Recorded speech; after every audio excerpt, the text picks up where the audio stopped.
بسم اللہ الرحمن الرحیم وبہ نستعین۔ حضرات محترمین، طلباء عزیز اور مہمانان کرام، علماء محترمین، وقت بہت کافی گزر چکا اور وقت کے گزرنے کا شکوہ ہی نہیں ہے کہ محض شکوہ ہو، بلکہ جو وقت بھی گزرا وہ بہت کارآمد، نہایت نفع انگیز اور بہت مثمر انداز کے اندر۔ یہاں پر جو حضرت محتمم صاحب مدد اللہ العالی نے اپنے خطاب کے اندر گفتگو فرمائی، وہ آپ حضرات کے لیے خاص طور سے اور عام طور سے سبھی کے لیے بہت مفید اور کارآمد تھی۔ میں سمجھتا ہوں انہوں نے سب کچھ اپنے خطاب کے اندر بیان کر دیا، اور بلکہ ہمارے یہاں کہتے ہیں کہ انکہنی بھی کہہ دی، یعنی اپنی بھی کہی اور جو کچھ مجھے عرض کرنا تھا میری کہنی بھی انہوں نے کہہ دی۔ مسجد میں نماز ہو رہی تھی اور امام صاحب امامت فرما رہے تھے۔ امام صاحب نے رکوع سے اٹھتے ہوئے ربنا لک الحمد کہا، پیچھے سے دیہاتی نے کہا کہ اب ہم کیا کہیں، تو نے تو ہماری کہنی بھی کہہ دی۔ تو اب حضرت محتمم صاحب مدد اللہ العالی نے جو حاوی اور انتہا سے زیادہ مکمل اور شافی گفتگو فرمائی، اس کے بعد تو کوئی موقع نہیں ہے، لیکن آخری حدیث ہے اور بخاری شریف کا گویا کہ تتمہ و تکملہ ہے، اس کا کچھ حق بھی ادا کرنا ہے، اس لیے کچھ عرض کرتا ہوں۔ دوسرے یہ کہ وقت بھی اتنا ہو گیا کہ اب روحانی ضرورتوں کی تکمیل کے بعد گویا کہ جسمانی اشتہا اور اس کی ضرورتوں کی تکمیل کا بھی وقت ہے، اور یہاں پر ایسے افراد بھی موجود ہیں میرے پیش نظر سامنے کہ جو عمر کے اس حصے میں ہیں کہ جہاں ضروریات پیش آتی رہتی ہیں، لاحق ہوتی رہتی ہیں، ان کا خیال بھی ضروری ہے، اور نوجوان بھی ہیں جو کچھ ایسے لباس کے اندر ہیں جن کو بیٹھنا مشکل ہے، بہت طویل نشست اختیار نہیں کر سکتے، ان کا خیال بھی۔ بہرحال کوشش کروں گا کہ کچھ گفتگو اشارات میں اور کچھ وضاحت جہاں پر مطلوب ہوگی اس کو آپ کے سامنے عرض کر سکوں۔ حضرات، یہ امت، اس پر اللہ تعالیٰ کے بے شمار انعامات ہیں، اس کے نعمتیں ہیں جن کا شمار نہیں کیا جا سکتا۔ من جملہ ان نعمتوں کے یہ بھی ہے کہ اس امت کے اندر اللہ تعالیٰ نے دین کو اور اپنے کلام کو اور اپنے تمام کی تمام شریعت کو محفوظ رکھنے کے لیے انتظامات فرما دیے، اور محض انتظامات نہیں فرمائے بلکہ جس موقع پر جس چیز کی ضرورت ہوئی اس کو اللہ تعالیٰ نے فراہم کیا۔ ایک وقت تھا کہ قرآن مجید کی حفاظت مطلوب تھی تو حق تعالیٰ جل مجدہ نے حفاظ کرام کی جماعت کھڑی کر دی۔ دسیوں صحابہ بلکہ سینکڑوں صحابہ کی تعداد ہے جو بہترین حافظ قرآن تھے اور جنہوں نے قرآن مجید کو اپنے سینوں کے اندر محفوظ کر لیا۔ پھر وقت آیا قرآن مجید کی معانی، اس کے مفاہیم اور اس کے مطالب کی تشریح، تفسیر اور توضیح اور اس کے بیان کا، تو الامان الحفیظ حضرت حق جل مجدہ نے حضرات مفسرین کرام کی جماعت پیدا کی۔ کیا ان مقام اور کیا مرتبہ ان کا تھا اور کیسی گہرائی حق تعالیٰ جل مجدہ نے ان کے علوم میں عطا فرمائی تھی۔ قرطبی المالکی ہیں، ابو حیان اندلسی ہیں، ابن کثیر ہیں، اور جار اللہ زمخشری ہیں، رازی ہیں، اور اسی طریقے پر ایک طویل سلسلہ ہے حضرات مفسرین کرام کا جنہوں نے قرآن مجید کے خبایا، قرآن مجید کے مزایا، قرآن مجید کے امتیازات، قرآن مجید کے حقائق، ان دقائق کو آشکارا کیا اور دنیا کے سامنے لا کر پیش کر دیا۔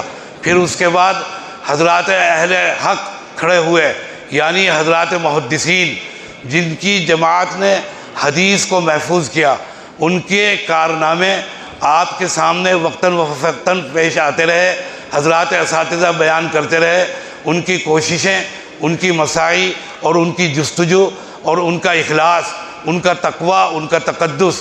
پھر معانی حدیث کا ایک سلسلہ پھر حضرات فقہاء کرام کی جماعت جنہوں نے احکامات شریعت کو بیان کیا، خود محض سیدنا امام اعظم علیہ الرحمہ کی حیات میں اور ان کی سوانح میں موجود ہے، اور ناقد محدث کبیر مولانا سید احمد رضا بجنوری ہیں کہ 12,83,000 مسائل حضرت امام اعظم نے تنہا مدون کیے ہیں اور مدون کرائے ہیں۔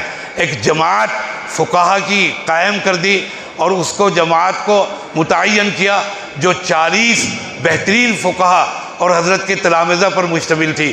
اسی طریقے پر یہ فقہ اور اصول فقہ اور تمام کے تمام مسائل کا ضبط اور ان کا انضباط ان کے دور کے اندر پیش آیا، اور پھر اس کے بعد ایک لیگیسی ہے، ایک کہکشاں ہے، ایک کارواں ہے جو لگاتار وہاں سے چل کر اور آج تک جس کا سلسلہ قائم و دائم ہے۔ پھر جماعت محدثین کے اندر حضرت سیدنا امام بخاری ہیں۔ ابھی آپ نے سنا اور سنتے آئے ہیں کہ ان کی کتاب کو جو تمغہ امتیاز پیش کیا گیا اور عطا کیا گیا وہ یہ ہے کہ ان کی کتاب اللہ کے بعد کائنات کے اندر، زمین کے اوپر اور آسمان کے نیچے سب سے اصح ترین اور سب سے صحیح ترین اور مضبوط ترین کتاب ہے۔ لیکن محققین محدثین وضاحت کرتے ہیں، لکھتے ہیں کہ یہ امام بخاری کے بعد کا تمغہ امتیاز ہے۔ امام بخاری سے پیشتر جو محدثین پیدا ہوئے ہیں اور جن کا ایک پورا سلسلہ ہے اور ان کے مجموعہ احادیث موجود ہیں جن کی تعداد سینکڑوں کے اندر ہے، اگر میرا حافظہ غلطی نہیں کرتا تو تقریباً 200 محدثین ایسے ہیں حضرات صحابہ و تابعین میں جن کے مجموعہ منصع شہود پر آ چکے تھے بخاری کی کتاب سے پہلے، اور وہ جماعت تھی جن کے یہاں کذب کا یا غلط بیانی کا کوئی کسی قسم کا واہمہ یا شائبہ بھی نہیں تھا۔ تو ان کے بعد، بخاری کے بعد یعنی آنے والوں کے لیے یہ بخاری کو خطاب دیا جا سکتا ہے کہ بخاری کی کتاب اصح ترین کتاب ہے۔ تو ان سے پیشتر، بخاری سے پیشتر بخاری کو یہ لقب نہیں، لیکن اس سے بخاری کی شان، ان کا علو اور بخاری کا مرتبہ کم نہیں ہوتا۔ انہوں نے جو محنتیں کی ہیں، بخاری کا فراست، بخاری کی ذہانت، بخاری کا تقویٰ اور بخاری کا فن اور فن حدیث جس کے اوپر وہ حاوی ہیں، اور اس فن حدیث کے اوپر آنے کے بعد ان کو امام امیر المومنین فی الحدیث کے خطاب سے ملقب کیا گیا۔ وہ ان کی محنتیں ہیں، وہ تمام ان کی سوانح اور زندگی آپ کے سامنے ہے، اور آپ اس کا مطالعہ بھی کرتے ہیں اور مختلف مواقع پر سنتے بھی رہے ہیں۔ پھر کتاب جو شان کی امام بخاری نے لکھ دی، الامان الحفیظ، کتاب محض یہ نہیں کہ سیدنا امام بخاری نے کتاب کو جمع کر دیا اور کتاب کے اندر احادیث کو انہوں نے جمع کر دیا اور صحیح ترین کتاب احادیث کو، محض اتنا کارنامہ نہیں،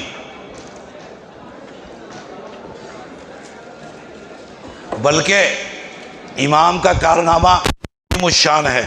امام نے پوری شریعت کو، پورے دین کو، جناب نبی کریم صلی اللہ علیہ وسلم کی پوری حیات طیبہ اور آپ کی سیرت طیبہ کو اور پورے اسلام کو پیش کیا۔ محض یہی نہیں کہ پوری سیرت پیش کی، پوری شریعت پیش کی، پورا دین پیش کیا اور احکامات دین، محض اتنا ہی نہیں بلکہ ساتھ ہی ساتھ وہ فقہی اپنے نظریات اور فقہی مسائل کا بیان کرتے چلتے ہیں اور اس کو بھی بیان کرتے ہیں اور اپنی رائے کو بھی۔ اور محض یہی نہیں کہ اتنا ہی کام کیا ہو، بلکہ اسلام کے مقابل میں اور عقائد کے مقابلے میں اور ایمان کے مقابلے میں جو فرق باطلہ پیش آتے رہے، پیدا ہوتے رہے، ان کی تردید اور اس کا سامنا اسلام کو آج سے نہیں ہے یا اس دور میں نہیں ہے، بلکہ جب سے اسلام وجود میں آیا، جب سے اسلام کے آغاز اور ابتدا ہوئی، اس وقت سے ان فتنوں کا اور فرقوں کا سامنا ہے۔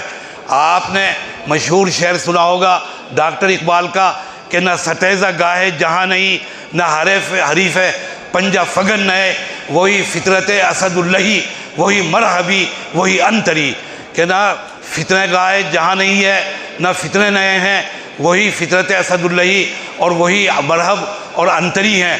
جو عرب کے دو مشہور زور آور پہلوان تھے اور جن کے مقابلے ہوئے ہیں۔ بہرحال آج بھی وہی فتنے ہیں دو امام بخاری کے دور میں جن فتنوں نے سر اٹھایا یا ان سے پیشتر ان کی سرکوبی بھی کرتے ہیں۔ تو محض ایک اتنا ہی کارنامہ نہیں کہ صحیح ترین احادیث کو، ابھی محتمم صاحب نے فرمایا کہ 7,000 احادیث کو مجموعہ غیر مکرر احادیث کا انہوں نے اس میں جمع کر دیا، اور 6 لاکھ احادیث سے انہوں نے انتخاب کیا الامان الحفیظ، الامان الحفیظ۔ اتنی محنتیں، اتنی کافشیں آج تو جن کا تصور بھی نہیں کیا جا سکتا، جن کے بارے میں سوچا بھی نہیں جا سکتا۔ یہ حق تعالیٰ کا انعام تھا کہ اللہ تعالیٰ نے اپنے رسول کے کلام کے لیے، اپنی وحی کے حفاظت کے لیے جس کا وعدہ قرآن مجید میں فرمایا تھا کہ ہم نے ہی ذکر کو نازل کیا اور ہم ہی اس کی حفاظت فرمائیں گے۔ ذکر قرآن مجید ہے، بلا شبہ حدیث بھی وہی ہے جناب نبی کریم صلی اللہ علیہ وسلم کی، اور وحی کی حفاظت کے جو انتظامات فرمائے حق تعالیٰ جل مجدہ نے، وہ ہر جانب میں ہیں، ہر سمت میں ہیں، ہر شعبے میں ہیں، ہر گوشے میں ہیں۔ اسی کے ساتھ ساتھ یہ بھی پیش نظر رہے کہ وہی آج فقط اگر دنیا میں کسی مذہب کے پاس اپنی صحیح شکل و صورت کے اندر محفوظ اور موجود ہے تو وہ محض مذہب اسلام ہے جس کے پاس وہی موجود ہے۔ وہی نے کیا کارنامہ کیا؟ وہی نے یہ بتایا کہ عقد کا معبود کے ساتھ اور حق تعالیٰ جل مجدہ کے ساتھ، مخلوق کا، خالق کا مخلوق کے ساتھ رابطہ کیسے ہوا، رابطہ کیسے ممکن ہوا، اور وہی نے ہی اعمال کا بھی پابند کیا۔ وہی نے ہی ہمیں بتایا کہ ہم اعمال کے پابند ہیں۔ وہی نے وہ تمام چیزیں بتائی ہیں جو غائب از نظر ہیں۔ آپ زیادہ سے زیادہ ان چیزوں کا بیان کر سکتے ہیں جہاں تک آپ کی نظر پہنچتی ہے، جہاں تک آپ کی عقل کام کرتی ہے، جہاں تک آپ سوچ سکتے ہیں ان کا بیان کر سکتے ہیں۔ ایک شخص بمبئی تک گیا تو بمبئی کے مناظر، بمبئی کی چیزیں، وہاں کا موسم اور وہاں کی عمارتیں اور تاریخی چیزوں کے بارے میں بیان کر سکتا ہے۔ اس سے آگے اگر پوچھیں تو اس کے آگے کی خبر نہیں بیان کر سکتا۔ اگر کوئی بمبئی سے آگے گیا تو وہ سمندر کی گہرائیاں اور اس کے بارے میں، باربیڈوز ایک جگہ ہے ویسٹ انڈیز کے قریب اور جزائر کے غرب الہند کے پاس، وہاں پر ہمارے سابق محتمم خطیب الاسلام حضرت مولانا محمد سالم صاحب نور اللہ مرقدہ بھی تشریف لے گئے۔ مجھے بھی وہاں جانے کی سعادت حاصل ہوئی اور وہاں پر موقع ملا۔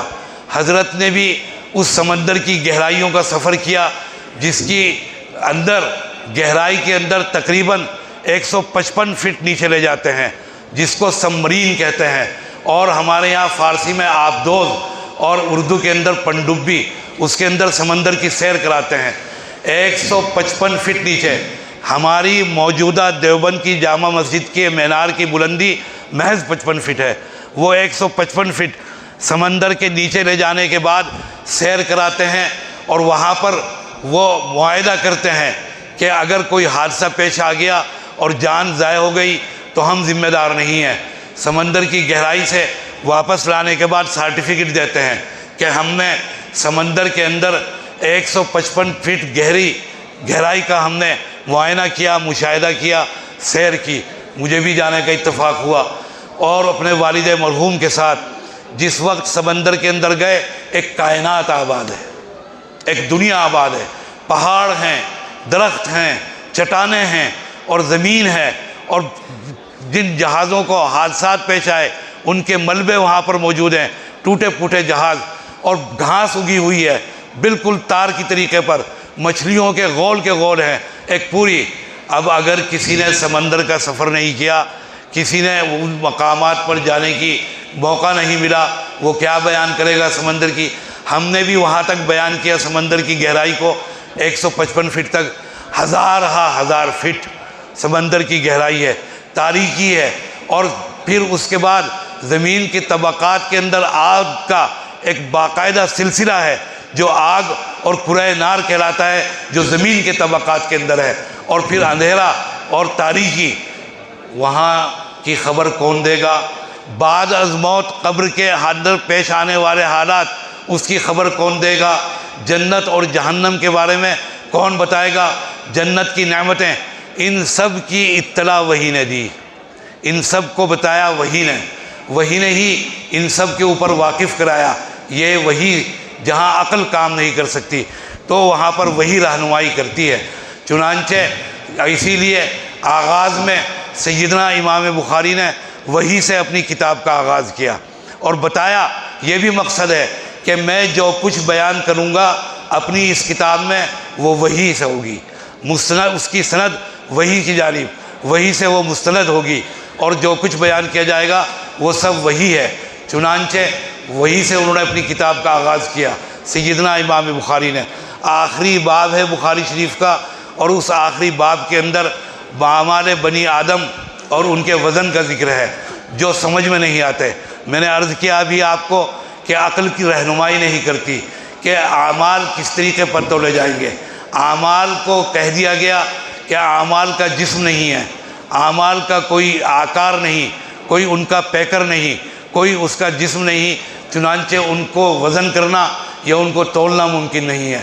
اسی کے ساتھ ساتھ پھر عمل ہے، عمل کے ساتھ قول کے بارے میں بھی میں نے عرض کیا کہ وحی رہنمائی کرتی ہے، وحی نے عمل کا پابند کیا، اور جب عمل کا پابند کیا تو بلا وجہ نہیں بلکہ اس عمل کے اوپر سزا و جزا کا ترتب ہوگا، سزا و جزا کے فیصلے ہوں گے، اجر و ثواب کے فیصلے ہوں گے، جنت و جہنم کے فیصلے ہوں گے۔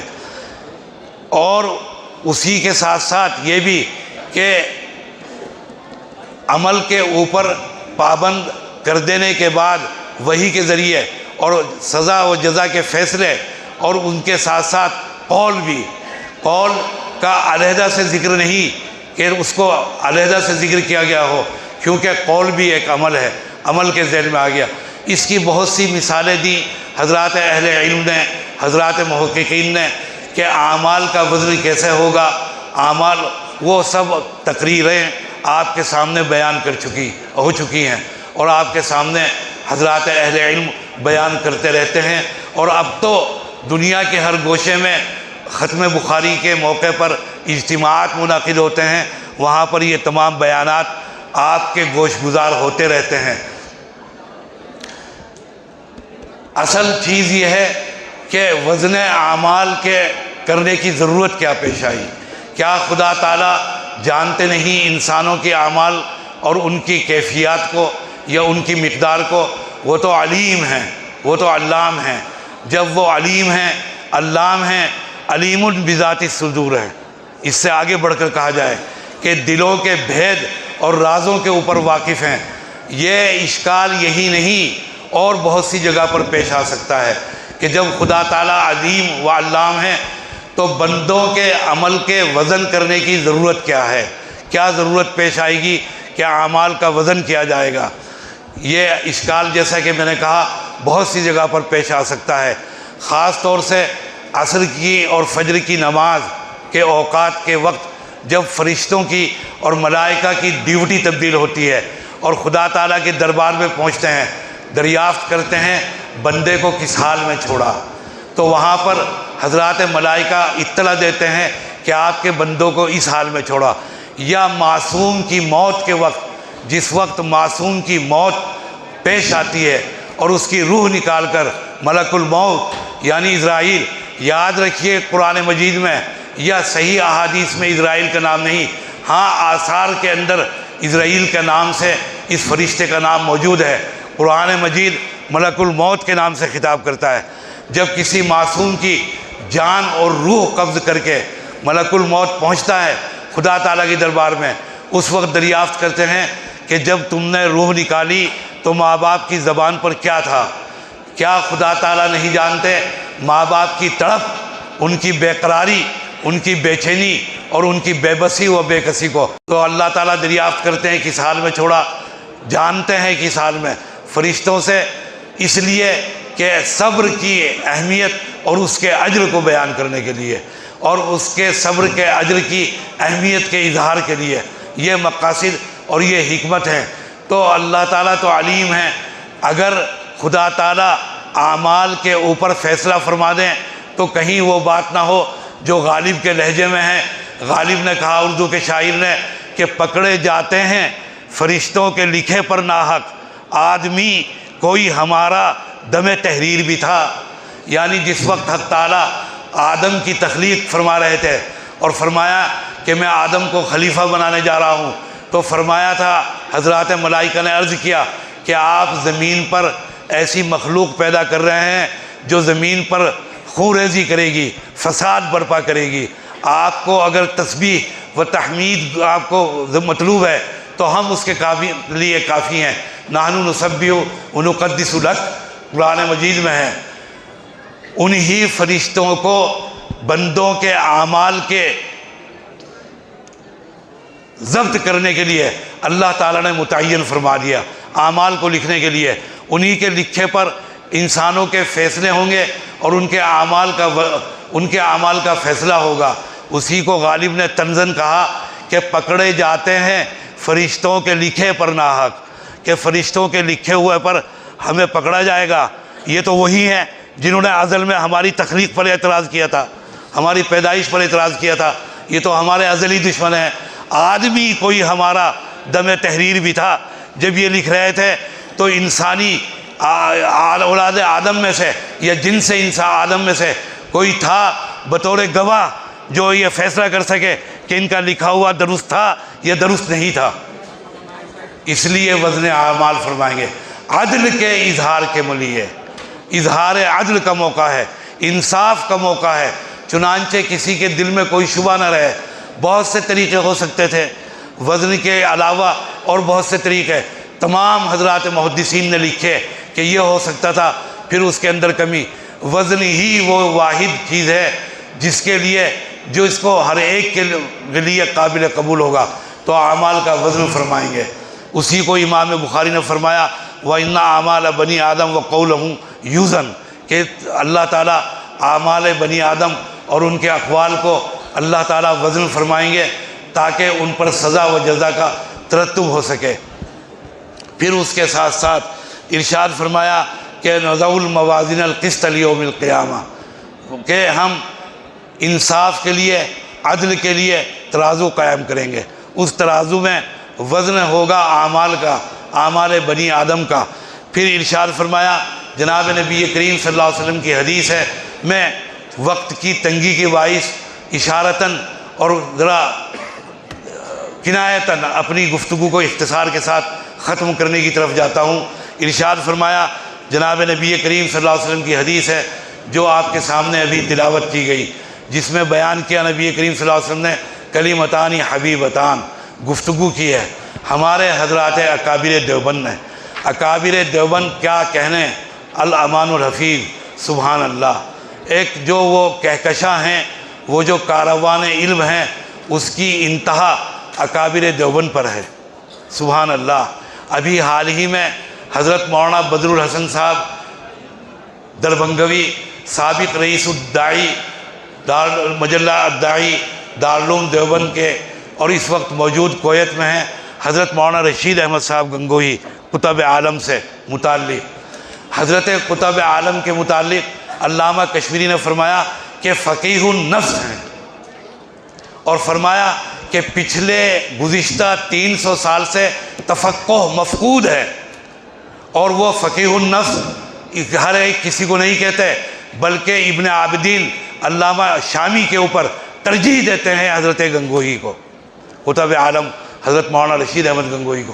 ان پر مولانا بدر الحسن صاحب کا مضمون ہے، مضمون کے ذیل میں گفتگو کرتے ہوئے لکھا مولانا آخر میں کہ حضرت اقدس تھانوی، حضرت اقدس مولانا گنگوہی علیہ الرحمہ وہ تھے کہ جو دریا کو کوزے میں بند کر دیتے تھے۔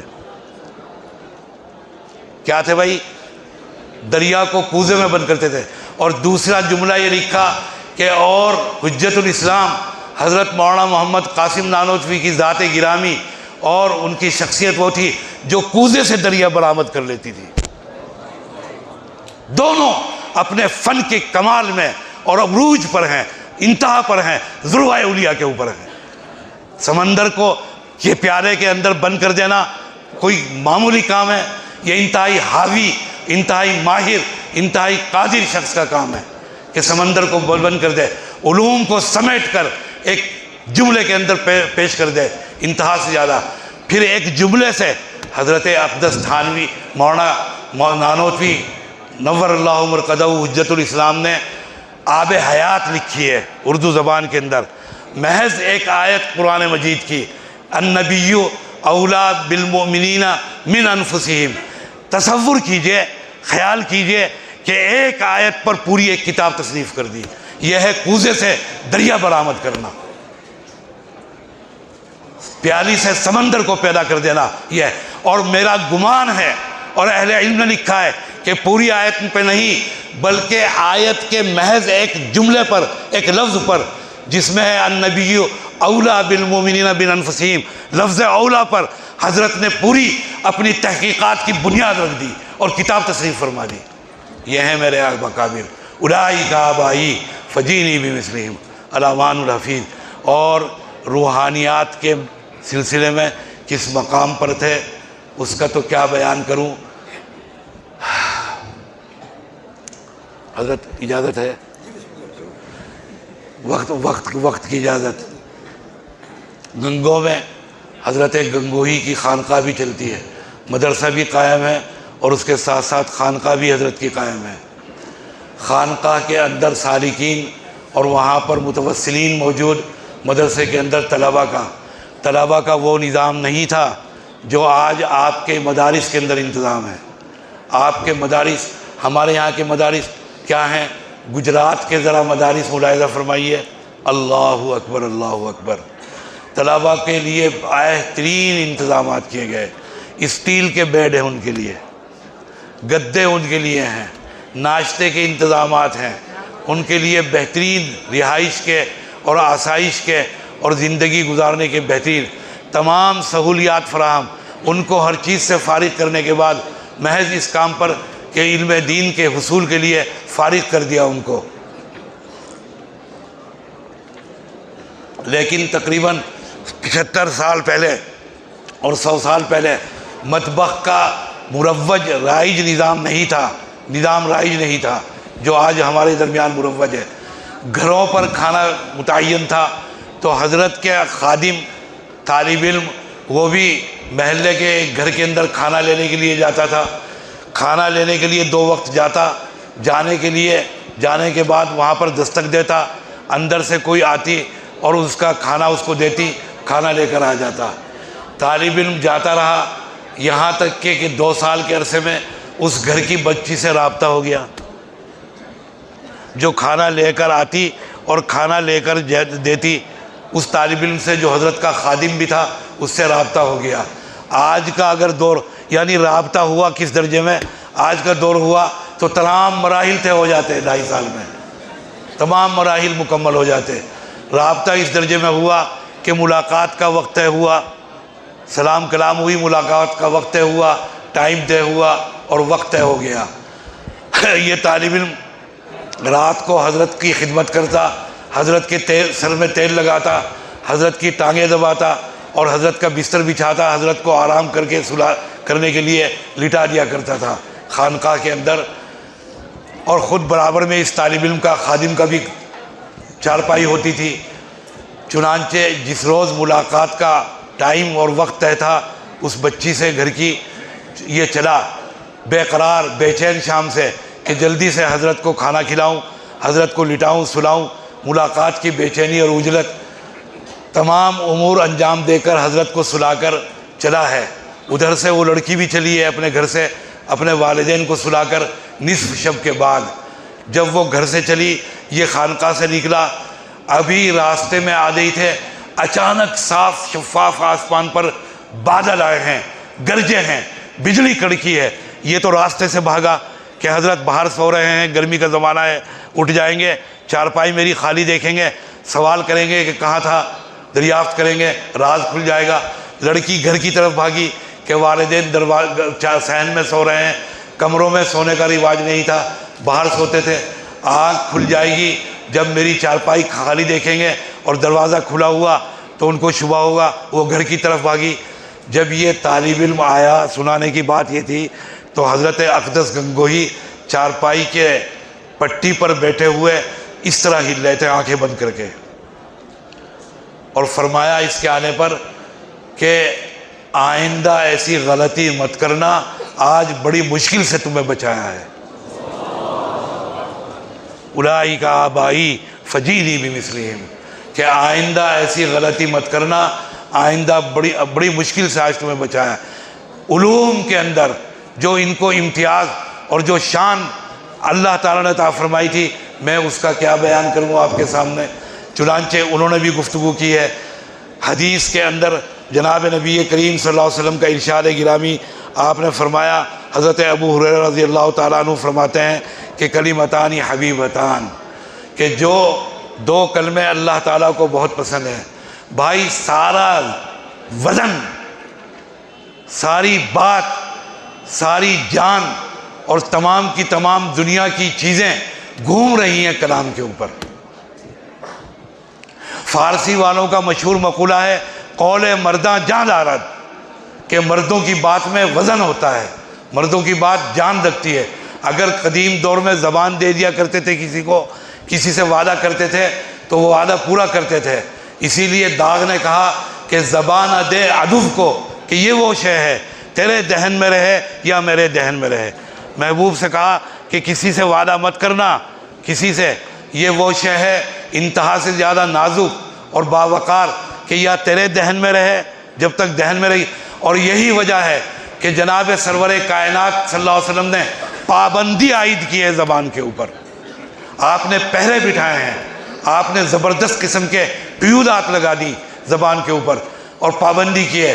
حدیث ہے زجر الشبانی والشیبہ عن ارتکاب الغیبہ، مولانا عبد الحی صاحب لکھنوی کی کتاب، جس کا ترجمہ پاکستان سے شائع ہوا تازیانے کے نام سے، جس کے اندر حدیث نقل کی جناب نبی کریم صلی اللہ علیہ وسلم کی، کہ فرمایا جناب نبی کریم صلی اللہ علیہ وسلم نے کہ ماں کے ساتھ منہ کالا کرنے میں جتنا گناہ ہے، ماں کے ساتھ منہ کالا کرنے میں، آج دنیا کہاں سے کہاں پہنچ گئی، آج ہم کہاں سے کہاں پہنچ گئے، گراوٹ کے، انحطاط کے، گناہوں کے آخری درجے پر ہیں، معاصی کے۔ لیکن اس منحوس ترین دور کے اندر بھی یہ خبر، منحوس خبر کانوں میں نہیں آتی کہ کسی بدنصیب نے اپنی ماں کے ساتھ منہ کالا کیا ہو۔ حدیث میں ہے کہ جناب نبی کریم صلی اللہ علیہ وسلم نے فرمایا 3 چیزوں کا دیکھنا ہی عبادت ہے۔ فرمایا ماں کا چہرہ دیکھنا ہی عبادت ہے۔ ایک وہ ہے کہ جس کو ماں کی نعمت حاصل ہو اور اس کو خدمت کی توفیق ہو، الامان الحفیظ، اس کا رتبہ تو کہاں سے کہاں پہنچے گا، اس کا اجر تو کہاں سے کہاں پہنچے گا۔ ماں کو بٹھا کر سامنے اس کا چہرہ دیکھے محض اس نظریے سے اور اس نظر سے کہ یہ میری ماں ہے، فرمایا عبادت ہے۔ جناب نبی کریم صلی اللہ علیہ وسلم نے فرمایا بیت اللہ کا دیکھنا ہی عبادت ہے۔ کسی خوش نصیب کو بیت اللہ کی سعادت نصیب ہوئی، طواف اور والہانہ اس کے گرد چکر لگانے کی سعادت، اس کا اجر تو الامان الحفیظ۔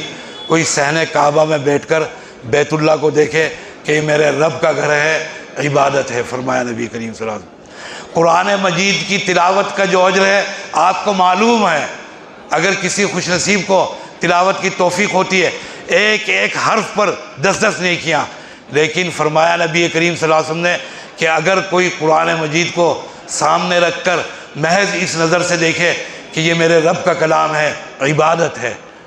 آپ نے سمجھا کہ جو مرتبہ، جو درجہ، جو عظمت بیت اللہ کو اور کلام مجید کو حاصل ہے وہ ماں کے چہرے کو حاصل ہے۔ جب یہ بات سمجھ میں آ گئی تو ماں کے ساتھ منہ کالا کرنے کا گناہ کیا ہوگا، یہ تصور کیجئے۔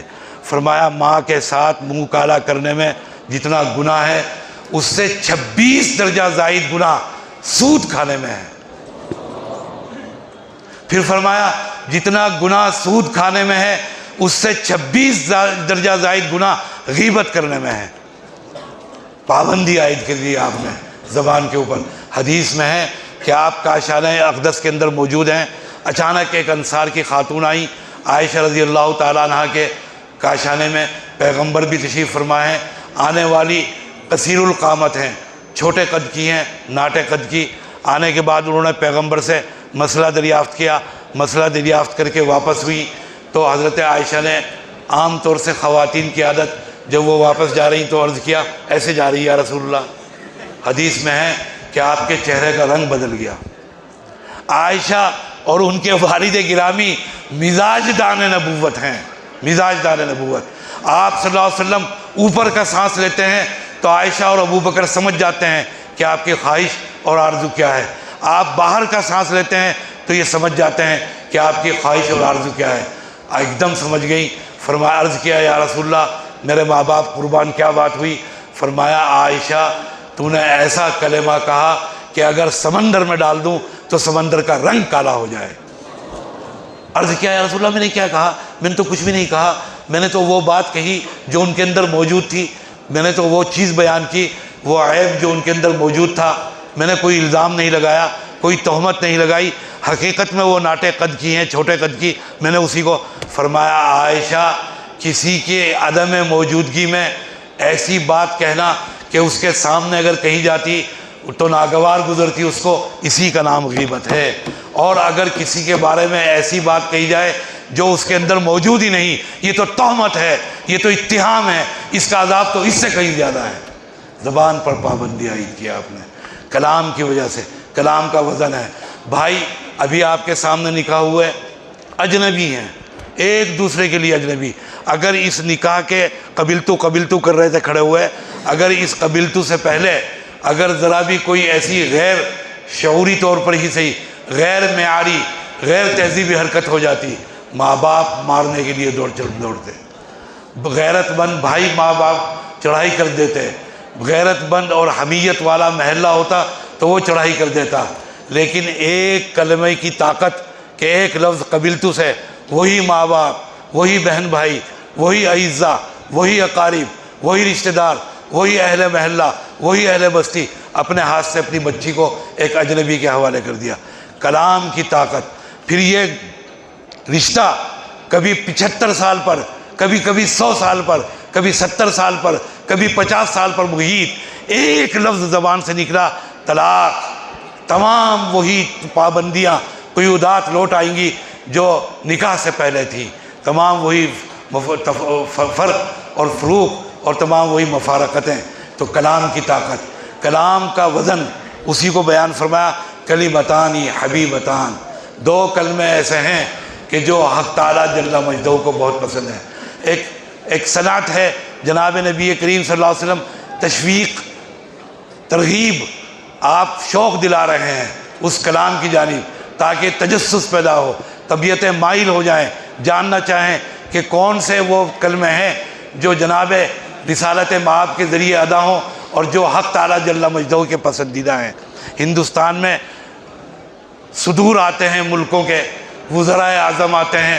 مجھے یاد ہے امریکہ کے سابق صدر بل کلنٹن آئے تو اخبارات، انگریزی اخبارات، اردو اخبارات، رسائل، میگزین، ان کی عادات، ان کے اخلاق، ان کے کھانے، ان کے پینے، ان کے اٹھنے، ان کے بیٹھنے، یہاں تک کہ ان کے سونے کی کیفیات، وہ سب بیان کر رہے تھے۔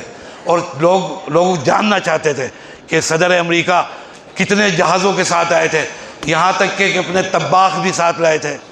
روزانہ ان کی ڈاک لے کر امریکہ سے باقاعدہ ایک اسپیشل جہاز آیا کرتا تھا جو ان کی ڈاک لے کر آتا تھا۔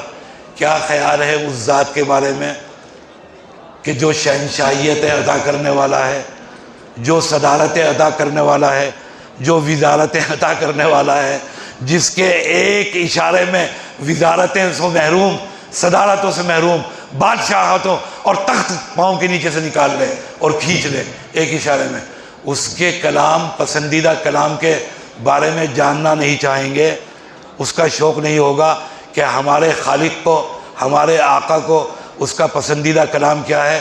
نبی کریم صلی اللہ علیہ وسلم نے فرمایا کلمتانی حبیبتانی الی الرحمن، دو کلمے ایسے ہیں جو رحمان کو لیے نزدیک انتہا سے زیادہ محبوب ہیں۔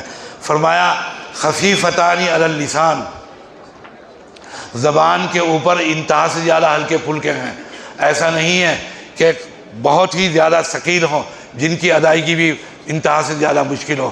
ہر کس و ناکس امی وغیر امی، پڑھا لکھا و ان پڑھ، عالم و جاہل، نہایت ہی سہولت کے ساتھ کسی بھی زبان کا بولنے والا، کسی بھی زبان کی میں ادائیگی کر سکتا ہے سہولت کے ساتھ۔ فرمایا خفیفتان علی اللسان، لیکن یہ دو کلمے جو اپنی دیکھنے کے اعتبار سے، اپنے ظاہر کے اعتبار سے ہلکے پھلکے ہیں، جب وزن کی ترازو کے لیے ترازو میں رکھے جائیں گے تو انتہا سے زیادہ باوزن ثابت ہوں گے، انتہا سے زیادہ وزنی اور انتہا سے زیادہ گراں۔ وہ فرمایا سبحان اللہ و بحمدہ سبحان اللہ العظیم۔ ذکر پر گفتگو کرتے ہوئے امام الاصل کشمیری نے فرمایا کہ جب تک ذاکر ذکر کرتا ہے خدا اس کا سنگی ہو جاتا ہے، ہم نشین۔ دیکھو مولانا احسان کشمیری کیا کہتا ہے، کہتا ہے یہ کیفیت میرے خیال میں نماز کو بھی حاصل نہیں، کہتا ہے نماز کے اندر بھی یہ ہے کہ نمازی خدا کے سامنے ہوتا ہے، یہی وجہ ہے کہ نمازی کے سامنے سے گزرنے والے کو روک دیا گیا کہ شیطانی عمل ہے، اور سنگی ہو جاتا ہے ذاکر جس وقت معیت حاصل ہوتی ہے خدا کی۔ یہ کہنا چاہ رہا ہے کشمیری کہ ذاکر کو بوقت ذکر خدا کی معیت حاصل ہوتی ہے، ہم نشین ہو جاتا ہے خدا کا جب تک ذکر کرتا ہے۔ ذاکر کو موت نہیں، غافل کو حیات نہیں، جس کو لا یموت فیہا ولا یحیا سے تعبیر کیا، ارشاد فرمایا، اور فرمایا کہ یہ ذکر تمام اذکار فنا ہو جائیں گے، تمام اوراد فنا ہو جائیں گے۔ اذکار وہ جو احادیث اور قرآن مجید سے منسوس و معصور ہوں، اور اوراد وہ ہیں جو حضرات اکابر، حضرات اولیاء اللہ تلقین کرتے ہیں، سب فنا ہو جائیں گے الی الابد۔ اور ہمیشہ اگر کوئی ذکر باقی رہے گا وہ کلمہ طیبہ لا الہ الا اللہ ہے۔ فرمایا یہ جنت میں بھی باقی رہے گا، سانس کے ساتھ جاری ہوگا۔ اور فرمایا کہ پھر میرا خیال ہے کہ جیسا نقشبندیہ کے یہاں جو ان کے یہاں پاس انفاس ہے وہ اسی سے ہے، اور فرمایا کہ میرا خیال ہے کہ تمام اہل جنت بھی ملائکہ کی خصلت پر ہو جائیں گے، جنت کے اندر ملائکہ کی خصلت پر ہو جائیں گے۔ تو بھائی ذکر اللہ حیات ہے، بلکہ عالم کا مدار حیات کا یہ عالم اسی وقت تک قائم ہے جب تک اس عالم کے اندر اللہ اللہ کرنے والے موجود ہیں۔ حدیث صحیح کے اندر موجود ہے جب تک کہ کوئی ایک متنفس بھی اللہ اللہ کہنے والا ہے تو عالم میں فساد برپا نہیں ہوگا۔ سبحان اللہ و بحمدہ، اس کا اجر میں بتاتا اور اس کا میں وزن اور ثواب، لیکن وقت بہت زیادہ ہو چکا، میں نے کچھ لوگوں کو مدعو بھی کیا گیا ہے، وہاں انتظام۔ اس گفتگو کے بعد کچھ چیزیں آپ کے سامنے عرض کی ہیں، کچھ چیزیں آپ کے سامنے حضرت محترم صاحب نے بیان فرما دیا، کچھ مجھے عرض کرنا ہے۔ ایک تو یہ کہ آپ یہاں سے اب رخصت ہے، آپ کے اوپر حق قائم ہو گیا حضرات اساتذہ کرام کا، ان مدارس کا، اس مدرسے کا۔ یہ مدارس کیا ہیں؟ آئے رہے پڑھے اور چل دیے؟ نہیں، ان مدارس کی شان یہ ہے کہ ان کی بقا کے لیے اور ان کے قیام اور ان کی تحفظ کے لیے دعا کرنا ہمارا فرض ہے۔ یہ مدارس در حقیقت ہندوستان جیسے ملک کے اندر اسلامی تشخص کی بقا کا ذریعہ ہیں، عقائد کے بقا کا ذریعہ ہیں، اسلامی آئیڈینٹیفیکیشن، اس کا تشخص کی بقا کا ذریعہ ہے۔ ان مدارس کا کام کوئی ہلکا نہیں ہے، بلکہ ہماری شناخت بحیثیت مومن، ہماری پہچان، ہمارے عقائد اگر غور کریں تو کیا ہے، کون سا ادارہ ہے جو اب باقی ہے اور جو اس شناخت کو باقی رکھنے میں جد و جہد کر رہا ہے، جو ذہن سازی کر رہا ہے، جو افراد تیار کر رہا ہے، یہ مدارس کا کام ہے۔ اس کے لیے تو اس مدرسے کا حق قائم ہو گیا۔ حضرات اساتذہ در حقیقت آپ کے حقیقی مہمان ہیں۔ اگر میں یہ کہوں ایک قدم آگے بڑھ کر کہ ان کا احسان آپ کے اوپر ماں باپ سے زیادہ ہے اور بلا شبہ زیادہ ہے، تو شاید میں اپنی بات میں غلط نہیں ہوں گا۔ ان کا حق قائم ہو گیا۔ حق کیا ہے؟ مفتی احسان صاحب نے تو آپ سے جو مطالبہ کیا ہے وہ مدرسے کے لیے کیا ہے، یا نکاح کی فیس مانگی ہے، وہ نہیں ہے۔ ان کا ابھی اصل مطالبہ اور ہم سب کا اصل مطالبہ یہ ہے اس حق کی ادائیگی کا ذریعہ، اور آپ سے مطالبہ کہ اب زندگی سے دور اور موت سے قریب ہیں۔ اگر آپ سنیں کہ فوت ہو گئے، اور وہی موت کا کوئی بھروسہ نہیں، موت کا کوئی اطمینان نہیں، کب کس کی موت واقع ہو جائے۔ ہمارے ہی یہاں کے استاد حدیث مولانا نسیم اختر شاہ صاحب اپنی صحت کے اعتبار سے، اپنی ظاہر کے اعتبار سے، اپنے جسم کے اعتبار سے، اپنی چلت پھرت کے اعتبار سے، اپنے مزاج کے اعتبار سے، کون کہہ سکتا تھا؟ ایک 15-20 منٹ کے اندر ادھر سے ادھر ہو گیا معاملہ۔ تو حق قائم ہوا، جب کبھی سنیں موت ہو گئی تو اصال ثواب کا اہتمام، بس اس حق کا یہ مطالبہ چاہیے، اس کا مطالبہ یہ ہے کہ اصال ثواب میں آپ یاد رکھیے گا۔ بنیادی بات تو یہ ہے آپ سے۔ دوسری بات یہ، آپ جائیں گے یہاں سے، محتمم صاحب نے بھی آپ سے فرمایا کہ آپ کے سامنے چیلنجز ہیں، آپ کے سامنے ایک نئی دنیا ہے، افکار ہیں، نظریات ہیں، ان سب کا سرمایہ قرآن و حدیث کے اندر موجود ہے۔ ضرورت آپ کی توجہ، آپ کے انہماک، آپ کی تمام کی تمام مطالعہ اور آپ کا کوششیں اور مساعی ان کو استعمال میں لانے کی ہیں کہ آپ توجہ کے ساتھ مطالعہ کریں، مطالعے کے اندر گہرائی لائیں، اور اپنے مطالعے کو وسیع کریں اور اس کا اہتمام کریں، تو آپ دنیا کا ہر مقابلہ، ہر چیز کا مقابلہ کرنے کے لیے تیار اور انشاءاللہ آمادہ ہو جائیں گے، اور اس کے اندر کوئی کسی قسم کی کوتاہی اور کمی نہیں۔ خاص طور سے قرآن مجید اور جناب نبی کریم صلی اللہ علیہ وسلم کی حدیث، اور پھر ہدایہ شائقین عربی ہدایہ، اور قرآن مجید اور حدیث نبوی صلی اللہ علیہ وسلم کو اپنے مطالعے میں رکھیں۔ اس سے زیادہ کوئی بات نہیں ہو سکتی، اس سے زیادہ کوئی فائدہ مند چیز نہیں ہو سکتی۔